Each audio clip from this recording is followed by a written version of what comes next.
Hello YouTube, Dave here again. Welcome to the first installment in what I'm calling 4E Fridays. Now this isn't going to be necessarily like a dedicated weekly video series, but it is a video series that will be releasing on Fridays because I guess I am a fan of alliteration. But it's just something that I kind of wanted to spend a little bit more time on, and there are a few YouTube channels that I do follow that I've been seeing paying a lot of attention and giving a lot of props to D&D 4th edition. And, we've talked about, or I guess I should say I've talked about, but other channels have talked about sort of like the 4E renaissance that's been happening over the course of the last couple of years. And I know I'm late to the party. I'm not one for jumping on trends or anything, but I love D&D 4th edition, and I just want to talk about that a little bit. So in these videos, I'll be sharing some of my thoughts on the system. In other videos, we'll be taking a look at some of the 4E products and books and stuff that have been released and do reviews of them as well.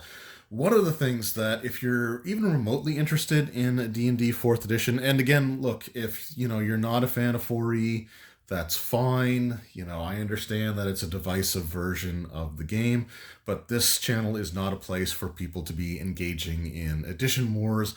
And if you can't be respectful, then just this isn't, a place for you, okay? Like, I understand that people have their opinions, and it's okay to express them as long as you can do so with some degree of, being civil and polite and understanding that different people like different things, and there's absolutely nothing wrong with that.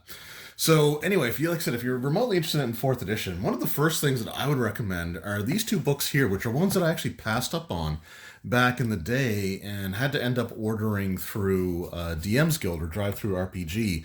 And these were the 4th edition preview books. So you've got the player-focused one for races and classes, and then you had the more DM-focused one for worlds and monsters. And I remember seeing these, and they came out during my anti-4E phase, where I had spent a ton of money on 3.5. I have over 70 3.5 books, which I bought over the course of like 3 years, maybe a little bit over 3 years. I bought most of my books between 2003 and 2006 when they started to peter out because 4th edition was coming. So I just, I had my edition. I had spent a ton of money on it. I was still enjoying the rules at that point in time. So I passed on these books, but I felt like they were missing from my collection. So when I got the print-on-demand ones, I was actually pretty interested to see what they have to say. So one of the cool things in here, and one of the sort of enlightening things, I guess, is the fact that they've got their 4th edition timeline here. So it's interesting to me. Like, I knew that there were talks of 4E in development, and there were rumors every year that 4th edition was going to be announced. Like, anytime Gen Con came up, the joke was that, they're going to announce, 4th edition, especially after a couple of years of 3.5, because 3.5 came out 3 years after the release of 3rd. But as it turns out, they were beginning the process of, of working on the next version of the game. This very, like, loosely, sort of brainstorming stuff. It wasn't, like, dedicated, hardcore, like, rules discussions or rules writing or producing the playtesting stuff, but they were actually beginning the design process back in 2005. And so again, like, 3rd edition came out in 2000. 3.5, which was the revamped version of 3rd edition because 3.0 had some issues, so only 2 years after that, they were already working on the new edition. So when I said before that one of the issues that I think 4E faced, and one of the things that made it this huge uphill struggle for it, was the fact that, it came out, I think, too soon, because people were still very much enamored with 3.5. So you had to find out that they were working on it when 3.5 was only 2 years old, or maybe even only like a year and a half because it came out in the summer, is kind of crazy. But what's really cool about these books is they actually go through and talk a lot about the process that they were going through and kind of what they were, what was their considerations and what was their line of thinking with some of the changes that they made in D&D 4th edition. And it's just really kind of enlightening to see, some of these discussions and some of these design choices and why they made them the way that they did and kind of where they came from. So the player's book is interesting because it does go over like the races and classes and some of the things they want to do with them. It does have that timeline, but if you only want to get one of the books, then the worlds and monsters, I think, is the way to go. And this isn't like a full review of this book. I might do that in a later video. But one of the things again that's really really cool about this one is, like I said, just sort of going over some of those decisions. Like, for example, their thoughts when it came to creating monsters. And I'll talk a little bit about that here in a moment. But basically, the concept was that in third edition, their challenge rating system was just not working. The challenge rating system in third edition was intended for a group of 4 characters to face off against a single creature of a CR equal to their level, and that being a fair or challenging fight. When they stopped and actually like considered how it really worked, you had a situation where you had 4 player characters going versus 1 creature. So for every 1 turn that the creature gets, the players get, like, by design, there should be 4 player turns for every 1 monster turn. And when you've got, like a group of first level characters taking on a CR1 creature, that CR1 creature is not going to last very long because they're probably only 1 or 2 hit dice, meaning that, they have possibly upwards of maybe 20 hit points, but you've got characters that are, going so often that if the creature loses initiative, and I've had this happen, where a monster lost initiative and the players just destroyed it before it even had a chance. So the idea for 4th edition was that when it comes to creature design, the players are meant to fight multiple creatures. It's meant to be more sort of equal numbers and when it comes to the encounter, or there are ways of giving you more enemies than player characters to face by making some of the enemies a little bit easier to defeat because they introduce like the concept of the minions. And they also talk about the idea of like their campaign worlds and their campaign settings. And again, this is one of the things that I really liked about this book and this design process, was the fact that like they really did consider like some the way that they wanted to present the world. And I thought that they did a really interesting job with it here, because in 4th edition, the default setting was the world of Narath, or at least the continent of Narath. I'm a little fuzzy on it because they never did actually get to release their setting book, but essentially it was a world where empires had risen and empires had fallen. And it was at a point now where civilization is just like little points of light on an otherwise like completely unforgiving wilderness. And it reminded me a lot of like later on when I would start getting into, more editions of D&D, going back to things like BX and the Mystara setting. It kind of reminded me a bit of that. Like with Mystara, you had this unforgiving world that, the players were in, and, something as simple as traveling from one city to another, one location to another, could be an adventure all in of itself. And I think that's one of the things that they did a really good job with the 4th edition default setting there with like the Nentir Vale, in that, it's a dangerous world. So, it's not one of those situations where you've got these like well-established tradeways, with lots and lots of caravans going back and forth all the time, and being like a relatively safe traveling. It's a situation where like the caravan guards are absolute necessity, not just because of bandits or stuff, but because there's just like monsters out there, there's creatures out there that make it challenging. So I don't know, I always like the 4E world, and I would love to see Wizards of the Coast bring back the Nentir Vale in their modern D&D. Like, to bring it back as one of the 5e settings, I think would be absolutely awesome. Like, release the material from that unreleased Nentir Vale, or I think it was even like the World of Narath or something like that. I think it was like the full world campaign setting. It was announced, but then they never released it because they started the 5e playtest. So anyway, one of the things that I liked about 4e was like the feeling of the world and how much more like dangerous it felt, just to do simple things. And the idea that the player characters are like, they're unique. They're not just your average individuals. They're sort of destined for greatness from the beginning. So again, one of the things that I also liked about fourth edition, and we're going to go through and kind of take a look at some of the different books here now. One of the things that I really liked about 4E, I like the art style. One of the things I thought was really, really cool was they had the player characters here on the player's handbook, but they're also being spied on by this dragon in the DMG. Now, the monster manual is not connected to the other core books, which is a bit of a shame. I think it would have been kind of cool if they could have tied all three covers together. But the player's handbook and the DMG having the players there and then being spied on was a lot like the basic expert rule sets, like the rule booklets from like the Moldvay Cook basic and expert, where you had someone spying on the players or the scene from the basic rule book on the expert like rule book cover.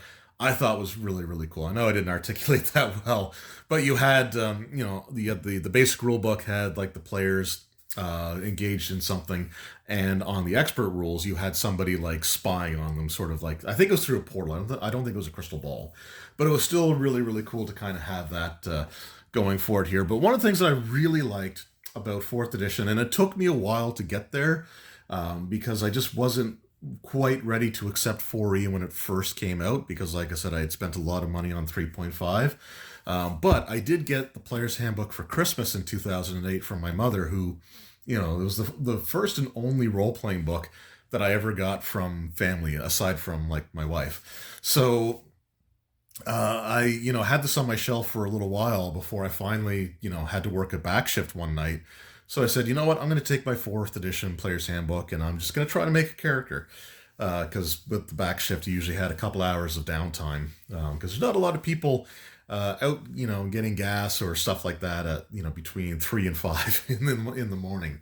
But as I was going through it, there were a few things, like I said, that I actually really enjoyed about this book and sort of the design sort of it here. And one of the big things that I liked about it was how much easier it was to explain to beginner players. And I, even after 5e had come out, or just around the time that 5e had come out, I was running a game for some beginners. Like, they had never really gotten into D&D before.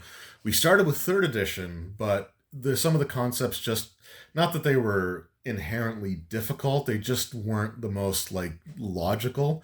The big thing was something like spell level versus character level, and it's always one of these learning curve things for new beginners when they reach 2nd level and they're like, oh cool, I get to choose 2nd level spells now. And it's like, well, you can't actually do that until 3rd level, so you have to be 3rd level to cast 2nd level spells. And it was something that, again, it wasn't awful to explain to players, but it always felt like this little hurdle that they had to jump over. And when we went to 4th edition, it was so much easier, because the level ability is the level that you get it at, right? So, for example, if we find the wizard class here, and there's most of the book is the classes. But if we go to the wizard, so typically speaking, for a wizard, Fireball is a 3rd level spell, which they would traditionally get at level 5, whereas here it's just a level 5 ability. So that was something that always was just easier to explain for the group. And the concept of at-will, encounter, and daily abilities was, again, a little bit easier to sort of wrap your head around as a beginner, and it was sort of easier to teach beginners versus other things like you get this ability so many times per day, and then it's gone, and then it's useless. So like, one player played a 1st level wizard and 3.5, and they hated it because they cast their 2 spells, one for their level and one for their intelligence, and then they had nothing else to do the entire time. They just were the weakest character with the worst armor class, the worst strength, the worst weapon options, and the lowest hit points. So They really didn't like playing that, but when we tried the fourth edition game and they made a wizard, they really enjoyed it because they always had something that they could do. They had their at will abilities, which were like spell like attacks. They had their encounter powers, which they got to use once before they had to rest. But it made sense, and it was easier for, again, beginners to sort of wrap their head around. And it was something that I just felt that I enjoyed teaching fourth edition more than I enjoyed teaching third edition and 3.5. And the power structure that we have in fourth still exists today in fifth edition, and even received a lot of praise from people. I've heard people like really talking about how they love the idea that you can get some abilities back after you finish your short rest. And things like that, which is like, okay, that's cool. Yeah, that's an encounter ability from like 4E. Granted, you might not get them as often in 5 because a short rest there is an hour versus 5 minutes in fourth edition. But it's still one of those things where if that's something that you like about the game, like 4E is the reason that exists in fifth. And you also, again, with the at will abilities, things like enjoying the fact that wizards have cantrips that are always combat viable to use. That's because they're sort of derived from the concept of the at-will abilities there. Another thing that I also really liked about 4th edition, that took me a while to get there as well, was the healing surge system. So healing surges, your class dictates how many you get. It's usually a number plus your con modifier. So when you read a lot of fantasy novels, and I've got a lot of like the Legend of Dritz novels, and I've read some of like the other mostly D&D novels, but there's a few others. But when you read, especially with the D&D novels, when you sit there and you read a story where somebody is gravely wounded and they're dying, and they don't have much time left, and they get to say their dying words and stuff like that. And the cleric or the healer looks at them and just says, their wounds are beyond my ability to heal, or these wounds are too severe that magic cannot heal them. Well, mechanically speaking, in the role-playing game, that's a load of crap. If you're at -9 in 3rd edition D&D, you can always, healing magic will always function on you, and you will always be stabilized, even if you don't immediately regain consciousness. So with 4th edition, most healing abilities actually draw on their healing surges. So, for example, the healing word ability that the cleric gets, the target can spend a healing surge, and they also regain additional hit points. And there's other things here as well, like the healing strike, where you make your attack, and then somebody within a certain radius or area around you, they can spend one of their healing surges. And the reason that I like it, and the reason when I finally figured this out, it actually creates a system where the mechanics now support the literature. Because you can have a situation where a character has used all of their healing surges and they're out, and they suffer these horrible, horrific wounds that the healer cannot heal because of the fact that their body just simply can't take it anymore. They've suffered so many injuries that their body just cannot, doesn't have the strength to heal. Now, it doesn't mean that the characters are going to necessarily die the same way that they do in the novels, but I think to the Legend of Dritz series, where you had the character of Catti, who was trained as a fighter. She was an archer. She had the Heartseeker bow, and she suffered, I think it was a shattered pelvis in the Thousand Orc trilogy. And after that, the severity of the injuries was too great for the healers to actually be able to possibly heal. So she had to give up being a fighter at that point and began training as a wizard, in a really good example of advanced Dungeons and Dragons dual class system for humans back in the day. So it's kind of cool to sort of see that represented. But again, mechanically, in terms of the role-playing game, unless you were using house rules or some obscure optional rules, there really wasn't these lingering injuries. And they're not really lingering injuries in 4th edition either. But if you're going through an overland travel sequence and you fail a survival check to scale a mountain or something like that, or to start climbing up a mountain, instead of taking damage and then just healing through the damage, you can lose healing surges, which represent injuries that the body has sustained. So mechanically, like hit point wise, they don't do anything to you, but it limits your character's abilities to shrug off injuries later on, because it could represent like they had fallen and suffered injuries that way, and they have to get back to a comfortable place in order to regain them. So I like the fact that the healing surge uh, concept actually makes some of the plot devices in the novels actually make sense. And back in the day for third edition, there were these little pamphlet modules, and they were like $5 each. And the one that I remember that drew the most criticism was one that began with the player characters finding this like dying dragon. I think it was a gold dragon. It was a metallic dragon anyway. And the dragon is dying and cannot be healed, and tasks the party with finishing their quest. It was to deliver some sort of object. I don't know if it was, I can't remember if it was like a dragon egg or some other like MacGuffin type of thing. But I remember seeing like other people or hearing other people talk about that module, and it just absolutely drawing all this ridicule because the adventure could be solved by a 0 level cure minor wound spell, and then the dragon could recover and be fine and fly off and finish his quest himself. So the healing surges kind of fixed that. Another thing that I also really liked about fourth edition D&D is it solved the issue of first level characters being squishy and not fun to play.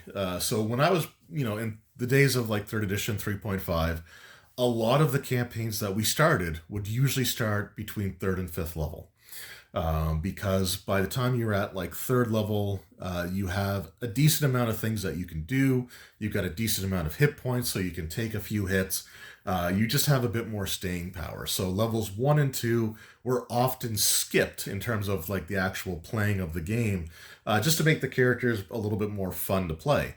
And low level characters being not fun was sort of an issue that has been part of D&D all the way up until fourth edition.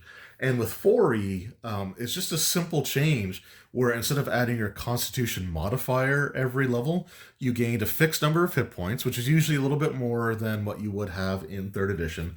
But you also added your constitution score as a one-time addition to your hit point pool. So you had a large number of hit points at level 1, though enemy attacks were still pretty bad. Like they could still whittle those hit points down relatively quickly. I actually remember doing my Goblin Test videos a few years back, and there's a playlist for that on the channel. And much to my surprise, the fourth edition character, went down pretty quickly compared to some of the other versions of the game. So, it's sort of a give and take type of thing, but you had more hit points, so you could take at least a couple hits, especially for classes like the Wizard now, where instead of them having like 4 hit points at level 1 and running out of their abilities once they cast their spell, then in fourth edition they actually could take some hits.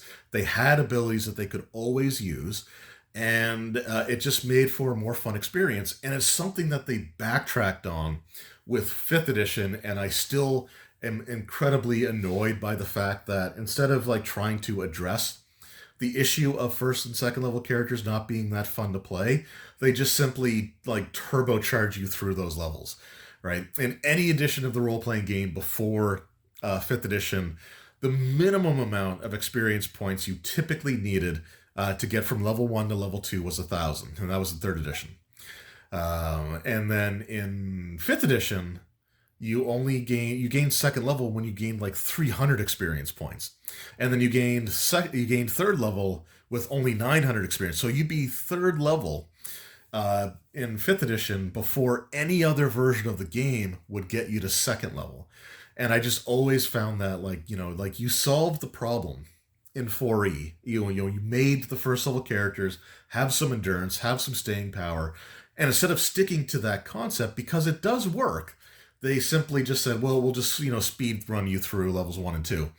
And most of the published adventures, even though they're designed for like levels 1 through 10 or 1 through 15 or whatever, most of them start their main story at level 3 or level 5. So it's not a coincidence. So adding your con score, I think worked well. And I kind of like it because with your con modifier, it can eventually reach the point where you're getting more hit points for your modifier than what your ability score gives you. And, I know that, like, even AD&D and stuff had you gaining hit points for your con modifier, but that stopped at a certain point.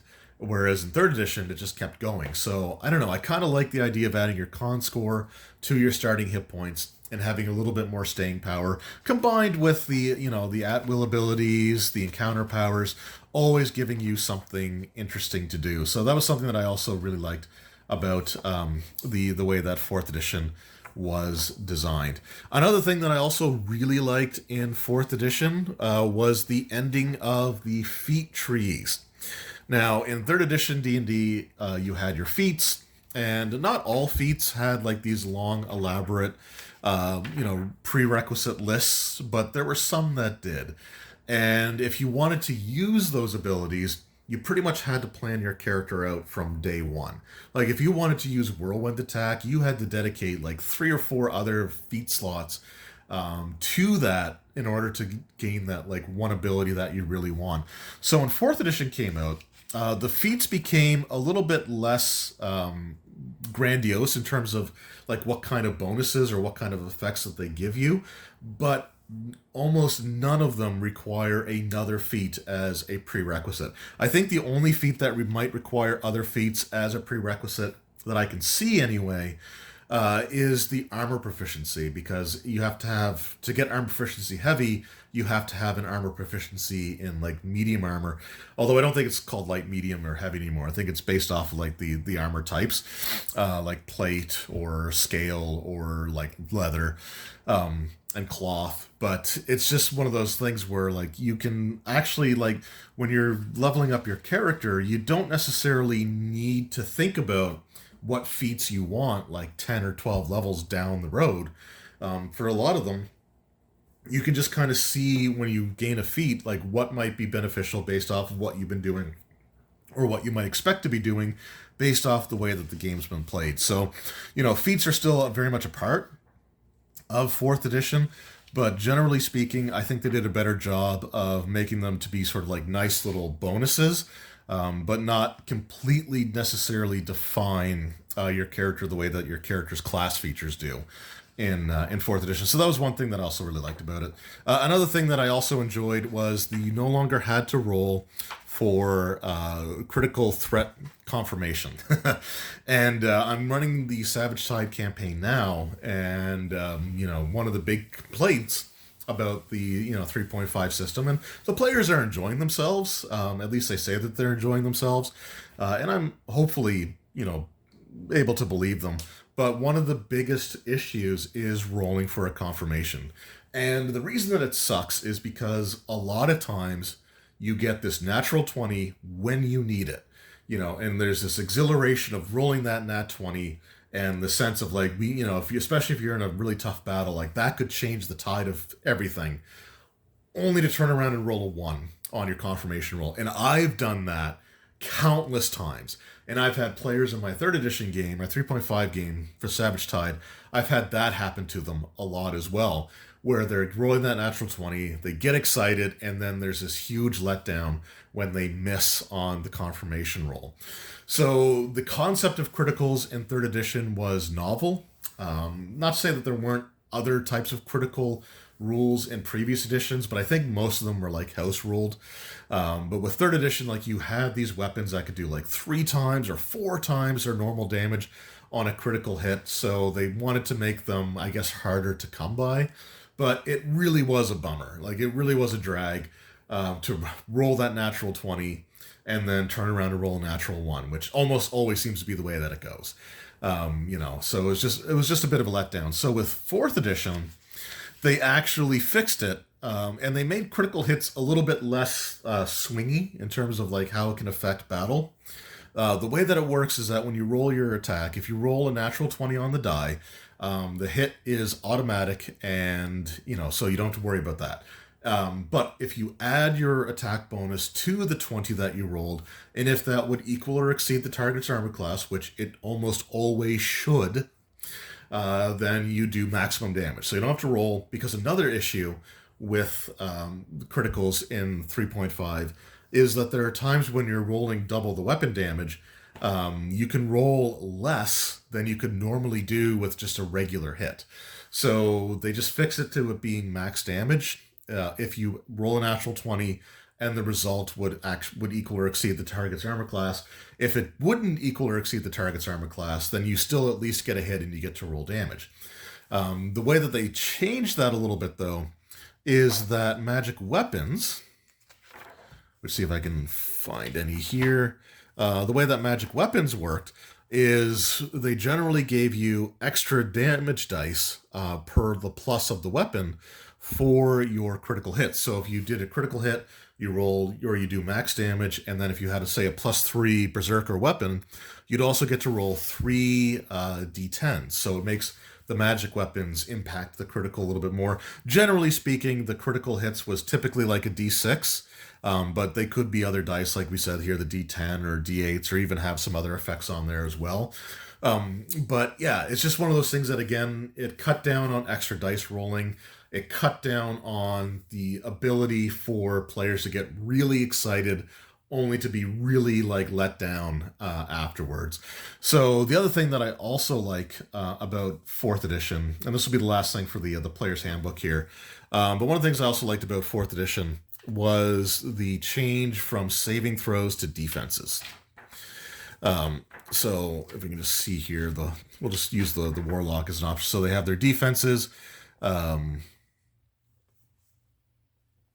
Where are we here? Yeah, so reflex, will, and fortitude. Instead of them being saving throws that the players roll or that like the monsters would roll if the players target them with something, they simply became static defenses similar to armor class.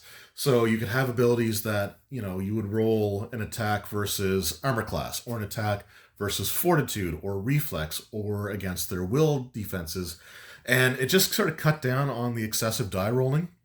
Because here's a situation that's actually happened not that long ago. So I was, I'm playing in a 3.5 game. I'm actually playing as a Scion character, which I'm really enjoying. But I went to disintegrate something that had spell resistance. So the first thing I had to do was you had to roll for spell resistance. So that's one roll. Then you had to roll for the hit, right? Because it was a ranged touch attack. So I had to roll to hit. So I'm rolling twice now for one spell and one ability. And then I roll and I hit. I confirm that I do hit the target armor class. But that's a spell that also allows for a saving throw. So there are 3 dice rolls just to see if my spell affects the target and how it affects the target. Versus in 4th edition, if I use Disintegrate and it's an ability that targets somebody's fortitude defense, it's a single roll. You either hit or you miss. And it does go along the lines of what I think the designers were trying to make spell resistance feel like. Because from my understanding, the concept of spell resistance in 3rd was meant to feel like the player, the wizard, or the arcane casters, or spellcasters in general, needing to roll to have their effect work the same way that a fighter or martial character would roll with their weapon to see if they do damage or not. So it was sort of meant to capture that feel or sort of be similar to that. But in 4th edition, they nail it because it is that. You are rolling an attack and you are rolling against, an armor class or a defense value. And it's just one of those things where anything that cuts down on excessive dice rolling, I'm totally okay with. So that's one of the aspects of the game that I did enjoy quite a bit. And so yeah, that's sort of, I guess we'll end there, I think, for this first video in the series, but we will be taking a look at things that I enjoy in the Dungeon Master's Guide as well as the Monster Manual in future videos. And again, if you're interested remotely in sort of exploring or trying to understand 4th edition D&D, the Races and Classes book, the preview book, and the 4th edition preview of Worlds and Monsters, those are available on DM's Guild, Drive-Thru RPG.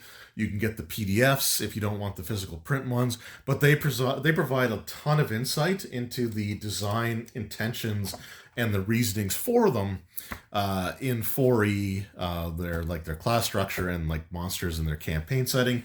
And just a little taste of, again, the things that I really enjoyed about 4th edition D&D. So that's the first video in this series. We'll have the next one probably in the next couple of weeks.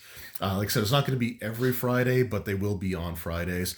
And I hope you guys enjoyed. It's just sort of my insights into fourth edition, what I liked about it. Again, I understand that this is not an edition for everybody, but we can be civil, in the comments, right? It's okay to disagree with things. We can not like the same things and still be friends, right? Just remember, like, we're all human beings, and we'll try to treat each other like that a little bit more often. So if you don't like 4E, that's cool. I understand. But if you're interested in it, or if you do like 4E, I hope you enjoyed this video, and I hope you guys come back for the next one. So let me know in the comments below. And again, keep it civil, but what are your favorite things about 4th edition? Or what are some things that, that were created in 4th edition that, maybe you liked in 5th and didn't realize that they initially came from 4th, like the at-will or the encounter abilities that could recharge after a rest, or how the hit dice system in 5e is similar in concept but different in execution from the healing surges in 4e. But yeah, anyway, thank you guys so very much for watching. I hope you enjoyed, and I will see you in the next one. Until then, take care.